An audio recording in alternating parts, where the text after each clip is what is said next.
Hello everyone, FPL Wrapped here. Welcome to another video on the Fantasy Football Fix YouTube channel. Today's video we think is going to be very helpful for the majority of FPL managers because we're going to be going through the ins and outs of price changes. Why do they occur? When do they occur? How do they occur? Are there specific restrictions in place? How can you use price changes to build up team value when you're on your wildcard, for example? So we're going to go through all of that today. Whether you're new to FPL or you're a veteran of FPL, you might learn something in today's video. This should hopefully complement our daily price change prediction videos. If you're new to this channel, every single evening we upload a video where we discuss the potential price changes and how we predict them. So this should complement that very nicely, and going forward you should now know a little bit more about how we predict them and basically how accurate they're going to be and why in some circumstances they might be less accurate than others. So without further ado, let's get into today's video.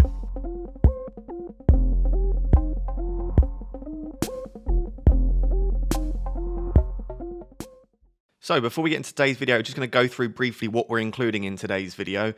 We're going to include chapters as well, so if you're only interested in one or two of the elements, then obviously you can skip to that part, but I do recommend you watch the whole thing because there should be little nuggets of information throughout that should help you throughout not only this FPL season, but future seasons as well. So we're going to start with why do price changes occur? Very general. How do we know if they're going to why do they occur? Are there any restrictions in place? We're then going to go on to when do price changes occur? How often? What time of day? We'll then move on to wildcard transfers, how this influences price change predictions, and also when players are locked in price, as we have seen is the case with Lukaku at the moment, he's locked in price. Then we're going to go through buying and selling price, so how price changes affect the price you buy someone for, sell them for, when they've fallen in price or when they've risen in price.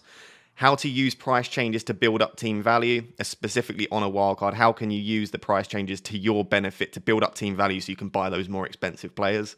And then how do we predict price changes? So we'll then go onto the site and I'll show you for yourselves how you can predict price changes. And again, that should complement our videos nicely because once you've watched our videos every evening, you can then go onto the site yourself and see if you can predict the price changes and how they've changed across the evening. So those are the 6 things we're going to be covering in today's video. So let's get into it. So if you are new to the game of FPL or potentially you're a veteran that's just never really paid much attention to price changes, then you might not know exactly why they occur, how they occur, what triggers price changes in FPL. So in short, it's not necessarily directly to do with performance. What price changes are the result of is transfer activity. How many managers are bringing in a player and how many managers are selling a player. Now, the first misconception is it's not just raw value. So it's not just how many managers are bringing in a player will trigger a price rise and how many managers are selling a player will trigger a price fall. It's actually net transfers. So the best way to look at that is transfers in minus transfers out. So we'll take the example of Bruno Fernandes. This is a hypothetical example. Say this game week, Bruno Fernandes has been transferred in by 100,000 managers. However, he's been transferred out by 25,000 managers. In this case, Bruno's net transfers would be plus or positive 75,000, which is 100,000 minus 25,000. In every week, each player will have a threshold. So Bruno's threshold for a price rise might be 70,000 managers. Because he's been transferred in by net 75,000, he's exceeded that threshold and therefore he would rise in price. Now, obviously, if he'd been transferred out by 100,000 managers and transferred in by 25,000 managers, then his net transfers would be negative 75,000, and that would probably be enough to trigger a price fall. So it'd be beyond the threshold and trigger a price fall. So in short, the more managers that bring in a player but don't sell him, he's more likely to rise in price. And the more managers that sell a player and he's not being brought in by a lot, more likely to fall in price. So it's net transfers, not necessarily the result of direct performance. And we're basically basing this on transfer activity, the transfer market. So the next thing to discuss is, well, when do price changes occur? How often can they occur? What time of day, etc., etc. So the first thing to note is a player can only increase by 0.1 million per night. So even if someone with really low ownership was brought in by all 8 million managers that play FPL, they would still only rise 0.1 million per night. Obviously, if a player's been brought in by a lot of managers throughout the week, that can then be 0.1 million, like 2 or 3 nights in a row, which is very rare still, but it's only 0.1 million per night. So if you've got 0.1 million in the bank and a player looks like they're going to go up in price, you don't need to worry that they might potentially go up 0.2 in one night. The second thing is that a player can only increase 0.3 million per week. So again, if you've got 0.3 in the bank and you're worried that a player's going to keep going up, you're probably going to be safe. Now, what I would say is it's very rare that a player will go up 3 times in 1 week. So 0.3 million would be a triple rise or a triple fall. That very, very rarely happens. Even if a player's got like no ownership and they're brought in by like 2 or 3 million managers, they'll probably only go up twice, like a double rise. I think last season, the 2021 season, I think we had 1 triple rise. And so far this season, we've had no triple rises. Even when Ben Rama and Antonio were brought in by millions of managers, they only went up twice in the 1 week. So they can increase by 0.3 million per week, but it's more likely 0.2 million. The other thing to note is when do they occur? So it's 2:30 a.m. British summertime. So at the moment, if you're in the UK, it's occurring at 2:30 in the morning every night. Sometimes it's like slightly early and sometimes it's slightly later. So my advice would be don't wait until sort of after midnight. Try and make your decisions before midnight British summertime. Obviously, if you're in a different country, you'll have to work out your time zone. But try and make them with an hour or two to spare just in case. But as it is, it's 2:30 BST. Obviously, when the clocks go back and forward, I think it's 1:30 GMT. It ends up changing to. So just to make sure you're always good, I would always recommend making your transfers before midnight. But you don't feel like you got to make them before like 9 p.m. It's in the like early hours of the morning that these price changes occur. The next thing to note is after a price change occurs, the progress resets. Now we're going to get through to progress later, but essentially what this means is, say we'll use the example of Ben Rama. Say Ben Rama has been brought in by 3 million managers in one night. Okay, it wouldn't ever happen, but say that is the case. Maybe his net transfers in to trigger a price rise is only 100,000. And therefore, after the 100,000, he's been triggered for a price rise. There are like 2.9 million extra transfers. That doesn't matter. After he changes in price, he'll be reset to 0. So he'll still need to be brought in by the next lot of managers to then trigger another price rise. So it's worth noting that if a lot of managers bring in a player one night and then there are no transfers the next night and the price rise is triggered in that evening, then it's unlikely that they'll then rise in price the next night. So it's worth noting that progress resets every night after the price change occurs. So I've just realised after recording that I've only got increase on the screen. I just want to specify at this stage before anyone asks in the comments, players can only increase/fall 0.1 million per night and they can only increase or fall 0.3 million. So this does also basically occur for price falls as well as price rises. So it's exactly the same mechanisms that they will only fall by 0.1 per night and they'll only fall by 0.3 per week. So the next thing to note is the effect of wildcard transfers on price changes and also when players are locked in price. So this is very, very important for understanding why when we predict price changes, it's often completely wrong, and why we find it so difficult when wildcards are in play to predict price changes. So wildcard transfers do not count towards price changes. So if you make a transfer when your wildcard is activated, no matter who you bring in, that will not count as an effective transfer towards a price change. Now, the algorithm on the Fantasy Football Fix website, we take a small sample and we try and predict how many wildcards are in play, which sometimes is very successful and other times can be very difficult. In a game week where there are a lot of wildcards being played, it's very difficult to work out which transfers are effective because they aren't on wildcard and which transfers are just the result of people making transfers on their wildcard. So a good way to do this is to look at like a mini sort of like equation. It's very, very simple, don't worry. So say in this week, 50% of transfers are on wildcard. So say we're looking again at Bruno Fernandes in this example, and he's been brought in by 75,000 managers. However, 50% of those managers that have brought him in are on their wildcard. Therefore, if we do 75,000 times 0.5, so 50% of 75,000 is 37,500. Therefore, whilst Bruno Fernandes' net transfers in are 75,000, because 50% of those are on wildcard, he's actually only got 37,500 effective transfers in. So that means that he's actually only 50% of the way to a potential price rise because 50% of them don't count. Hopefully that is clear. What it essentially means is that if a lot of people are on their wildcard, there's potentially not as many price rises and price falls because their transfers won't count. And it makes it a lot more difficult to try and predict potential price changes. Hopefully that's clear. If not, comment below and I'll try and clear that up in the comments. Hopefully that is clear. The second thing to note is that when players are locked in price. Now, what we mean by locked in price is it doesn't matter how many managers bring them in or take them out. They will not go up in price or fall in price. Now, in past seasons, the first thing to note is that a player, when added to the game, were locked for the first 7, might have been potentially 8, first 7 or 8 days after joining the game. So, use the example of Lukaku. I think he joined a few weeks ago. He would have definitely been locked in price for the first 7 or 8 days after joining the game. After that, his progress then starts at 0. And after those 7 or 8 days, However many managers bring him in, it will then start going towards a potential price change. Now, this season in particular, looking at Lukaku, it appears to be slightly different. Now, there's a few things that could be different, but unfortunately, we won't know until we can reverse engineer the code after Lukaku changes in price. It could be that has now been increased to 10 days or 14 days. Or it could be that it's now after their first game. So it could be after the first time they play a match, the price changes are then effective. Now, unfortunately, I know that's not a definitive answer for you guys, but what that does show is that when a player first joins the game, they're going to be locked in price for a specific set amount of time. So when Ronaldo first joins the game, you don't need to panic that he's going to go up or down in price in the first few days. He's going to be locked for at least the first 7 days. But looking at the way that's happened with Lukaku this season, that could potentially be 10, 14 days. So I would say that Ronaldo's probably safe for a price rise or price fall for the first week or two after entering the game. But it's worth noting that when an exciting and popular player first joins the game, you don't have to worry about them immediately changing in price. The second thing to note is that a player is locked in price for that game week after their flag or status changes.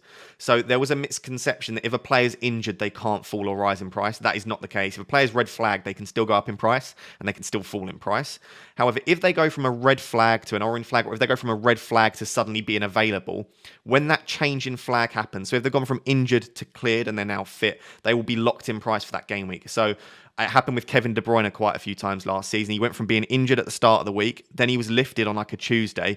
He won't change in price that week. Even if loads of managers suddenly start bringing him in, that change in flag or change in status is enough to lock that player in price. So quite a few important things there. Firstly, wildcard transfers don't count towards price changes, so it's very difficult to predict price changes when wildcards are active, and also they're less likely to change in price if there's a lot of wildcard transfers. And there are players that are locked when they first come to the game, potentially between 7 days and 2 weeks. In the past, it's always been 7 or 8 days, and after their flag or status changes. So very, very important restrictions or requirements, I suppose, for potential price changes. So hopefully you're still with me. Hopefully you're following everything absolutely fine. The next thing is buying and selling price. So how do price changes affect the price that you can buy a player at and the price that you can sell a player at? Both price rises and price falls, because they are different. So the easiest way to think about this is for price rises, you only make 50% of the profit between the price you buy at and the price you sell at. You only make 50% of the profit. For price falls, you lose everything. Everything you lose, that's the price you sell the player at. And there is, for those of you that would like a little equation, there is a sort of equation. It's basically 0.5 times or 50% of selling price minus the buy price is your profit.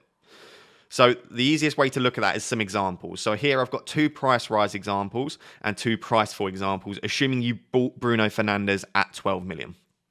So if you bought Bruno Fernandes at £12 million and he is now again, this is hypothetical, and he's now £12.4 million, you can sell him for 12.2. So you would make £0.2 million profit. Despite the fact that he's gone up to 12.4, again, you only make 50% of that profit. So you'd be able to sell him for 12.2 and bank 0.2 million. To put that into perspective, then, if you buy Bruno Fernandes for 12 million and you sell him for 12.7, you're only going to get 0.3 million profit. So because you have to go up 0.2 million to gain 0.1, obviously, if you sold him for 12.6, you'd gain 0.3 million. If you sold him for 12.7, you'd still only gain 0.3 million. If you sold him for 12.8, that would then go up to 0.4 million. So hopefully that's clear. The profit that you gain is only 50% of the selling price.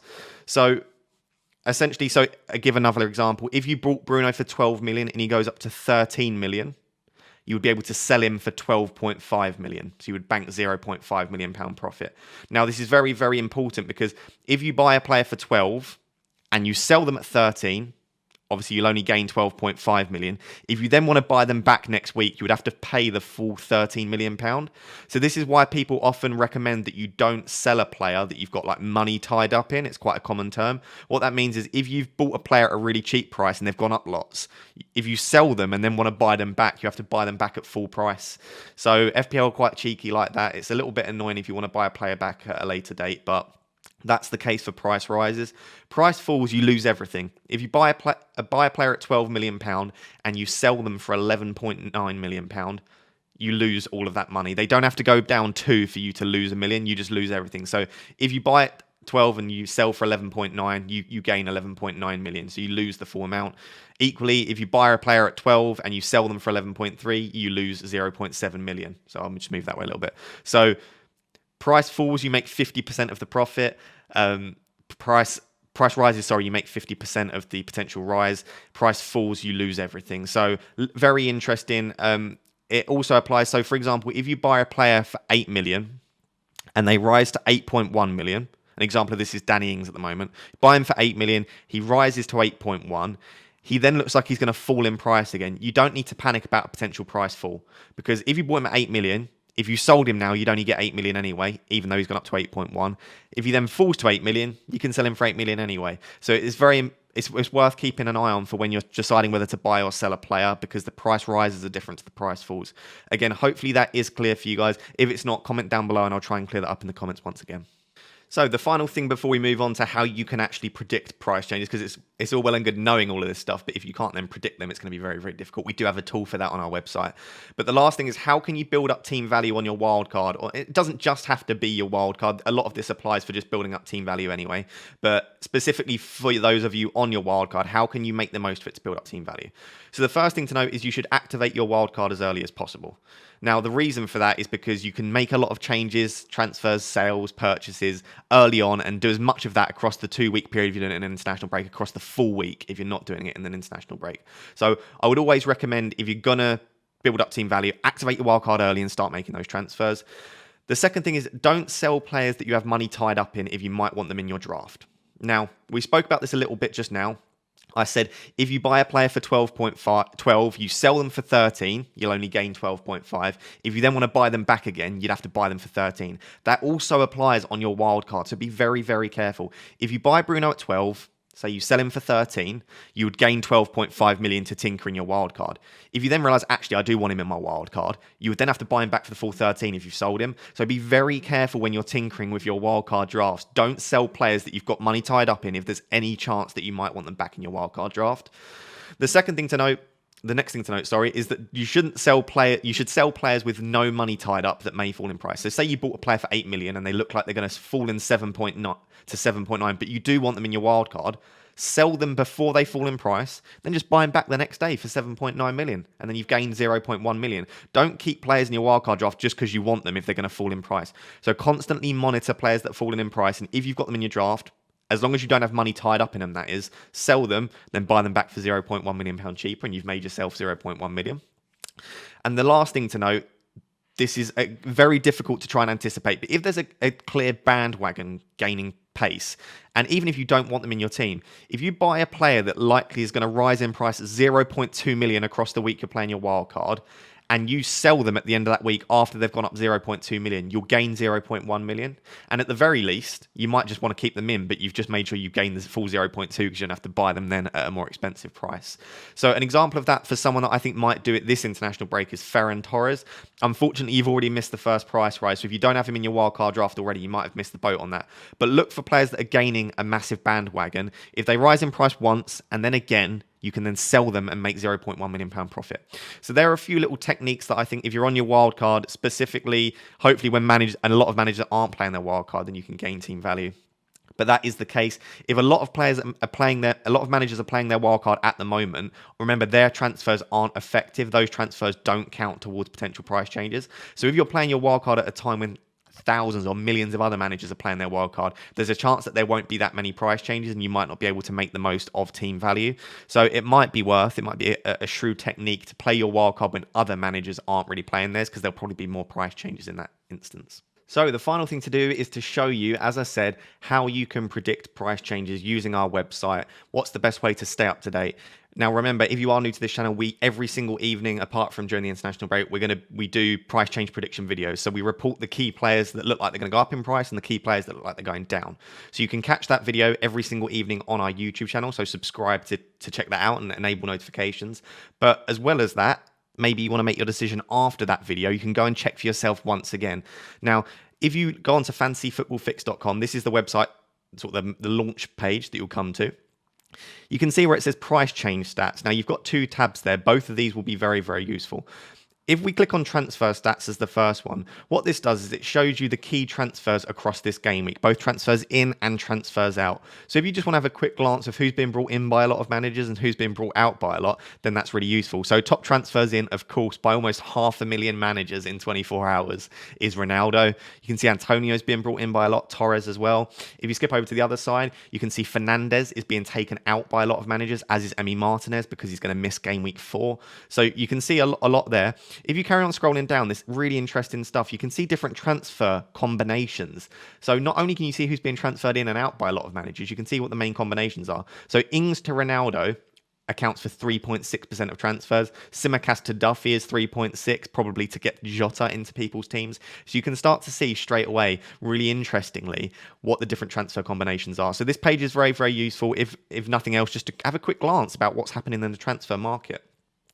Now, the one that's really useful for actually predicting price changes is the price change predictor. So if you click on that tab, you'll come to this page right here. If you scroll down, this is what you're looking at. So I'll tell you the key things to look out for here. Firstly, what you can do is you can create a watch list, which is really nice. You can see I've created a watch list before. You can also look at just players in your squad that are going up or down in price if you want to make sure that you need to sell a player before they fall in price. And you can also see recent price changes that have occurred. So these are ones that have occurred over like the last 24 hours. So they're all really useful tabs, but the main one you'll be looking at is all players.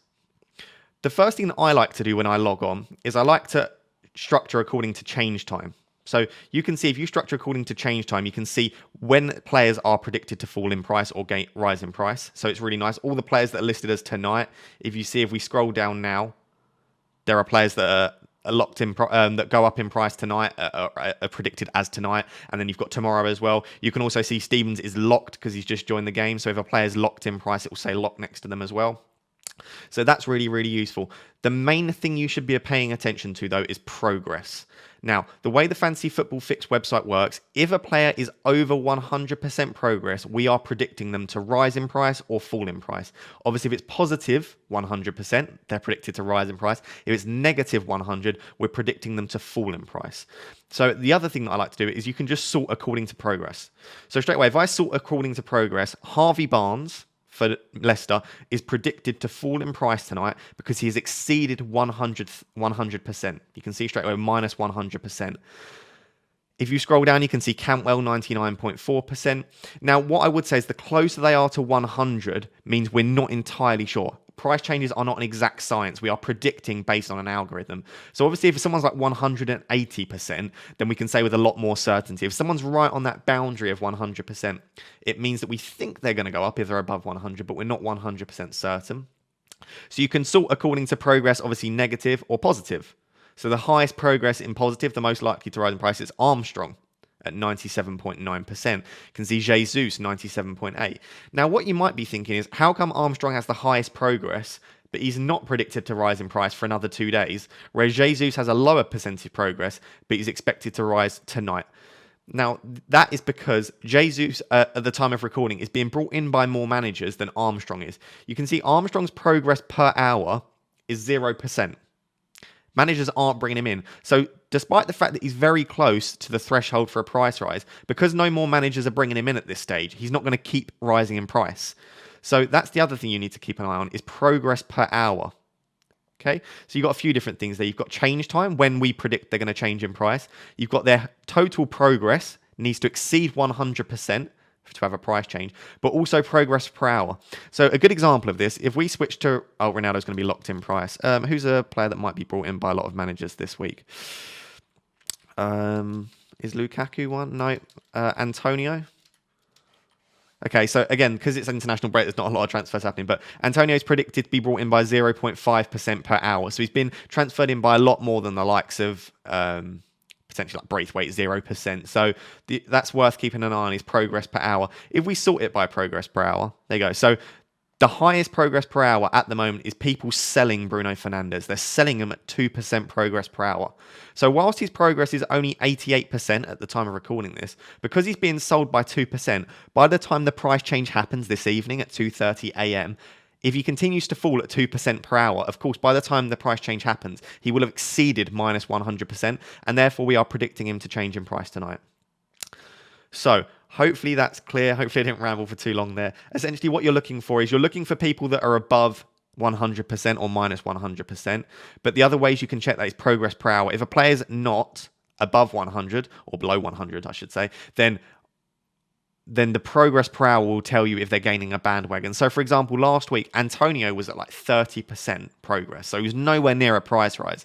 But after his double-digit haul, he was being brought in by something like 40% per hour, which is crazy because he's brought in by hundreds of thousands of managers per hour. So whilst he wasn't at 100% at the time of recording, because he was being brought in by so many managers per hour, he was predicted to rise in price. So that's how you can check for yourself. Remember, fantasyfootballfix.com, go up to price change, click on price change predictor, and then you can get the full list of players there. You can make a watch list for players that you're interested in just by starring the managers. Obviously, if I take them all out, then I've got no one on my watch list. Or you can just look at players in your squad. So, for example, tonight, if I want to make sure that none of my players are falling in price or rising in price tonight, if I go onto this, you can see my team's a bit of a disaster because unfortunately Fernandes, Ings and Tsimikas are all predicted to fall in price. However, because I bought Fernandes at 12 million and I bought Ings at 8 million, I can absorb a price fall from both of those because Bruno will go down to 12 and Ings will go down to 8. So that just using the stuff we've learned prior in the video, it doesn't matter if Bruno falls in price and Ings falls in price tonight because I'll still maintain the full value that I've got for them. So I'll leave it there, won't ramble any longer. Hopefully that's clear how you can check price changes yourself. Hopefully you feel more confident now checking price changes yourself. And hopefully you feel more confident building up your team value. So guys, there you have it. That is the price change education video. Price changes explained, team value explained. Hopefully, as I said, if you're a new manager, hopefully it was clear. Hopefully, if you're a veteran manager, you still managed to learn something from today's video. If there's anything unclear on or you think something was wrong, I've probably mentioned something incorrectly, do drop it in the comments. I'll clear all of that up. I'll pin any comments that maybe correct anything I've said or anything that needs explaining further. We're here to help you on this channel. That's the whole point of these daily price change prediction videos. That's the whole point of this video explaining how price changes occur. We want to help you as much as possible. So let us know in the comments anything you're not sure on. Do tune in to our daily videos over the international break. We've got some more exciting content coming. I'll be making a few videos myself, as will Eddie and Callum, our other two YouTubers. So do keep an eye out. Make sure you like, comment, subscribe to the channel, enable notifications, and also make sure you come and visit our website, fantasyfootballfix.com. We also have a free app on both Android and Apple. You can enable push notifications on that so that when price changes occur, you get a little nudge and they say, hey, someone's going to go up in price that's on your watch list. So that's really useful as well. But I'll catch you in the next video, guys. Thank you very much for watching. Cheers. Bye-bye.